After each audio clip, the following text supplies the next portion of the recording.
Hello everyone, welcome to our channel. I'm Lisa from Create Log and Delete. In this video, I will be showing you guys how to find Instagram Reel Draft. Now let's jump straight into the process. Open your Instagram app. Here we go. Your home page appears. You have saved some of the reels as draft in your Instagram, but now you cannot find those reels. Then make sure to watch this video till the end. Now you have to tap on this one icon given at the bottom middle, this plus icon. Over here you will get different options. Tap on this option of reels.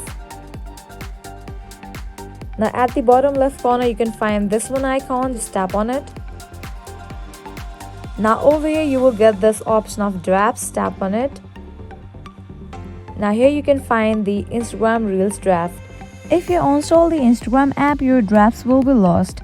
Also, you can discard those reels by tapping on select given at the top right corner. Select, and then you can just select the draft you want to discard and tap on discard. Likewise, if you want to upload these reels, then you can just open it firstly, and you can just tap on share. Also, you can edit it and you can upload it. This is how you find Instagram Reels draft. I hope now you guys are clear about it. At the end, if you find this video helpful, make sure to like, share and subscribe to our channel. Thank you.